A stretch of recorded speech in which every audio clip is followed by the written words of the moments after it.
خیارکم من اطعم الطعام ورد السلام، ارشاد فرمایا تم میں سے بہترین بندہ وہ ہے جو کھانا کھلائے اور سلام کا جواب دے۔ اس حدیث مبارکہ میں کھانا کھلانا اور سلام کا جواب دینا، جس بندے میں یہ دو چیزیں پائی جاتی ہوں وہ ارشاد فرمایا کہ تم میں سے بہترین شخص ہے۔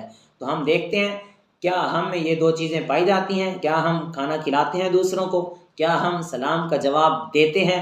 اگر ہم دیتے ہیں تو سمجھ جائیے کہ ہم بہترین ہیں، اگر نہیں تو ہمیں بہترین بننے کی کوشش کرنی ہے کہ ان چیزوں کو ہم نے اپنانا ہے۔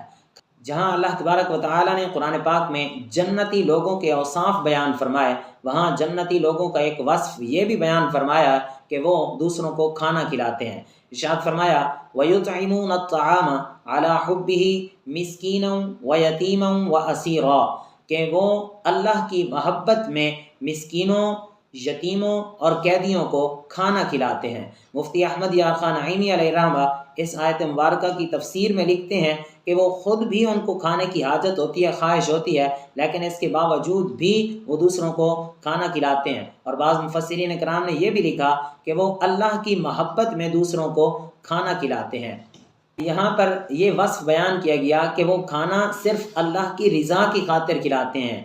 ہمارے ہاں کیا ہوتا ہے کہ کھانا اس طرح دیا جاتا ہے غریبوں کو، سیلفی بنائی جاتی ہے، سوشل میڈیا اور اخبارات کی زینت بنتے ہیں، لوگ دوسروں کا مذاق اڑاتے ہیں، اپنی سخاوت کو ظاہر کرنے کے لیے پکچر بنا کر سوشل میڈیا پر اپلوڈ کر کے یہ دکھاتے ہیں کہ ہم کتنے سخی ہیں۔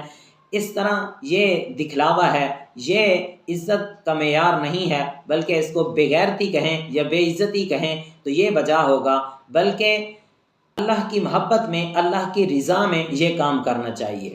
حدیث مبارکہ میں ہے نبی کریم علیہ الصلاۃ والسلام نے ارشاد فرمایا کہ جنت میں ایک ایسا بالا خانہ ہے جس کا اندر باہر سے اور جس کا باہر اندر سے نظر آتا ہے، اور ارشاد فرمایا یہ ان لوگوں کو عطا کیا جائے گا جو دوسروں کو کھانا کھلاتے ہیں۔ دوسری چیز سلام کا جواب دینا ہے، وہ بھی اسلامی سلام۔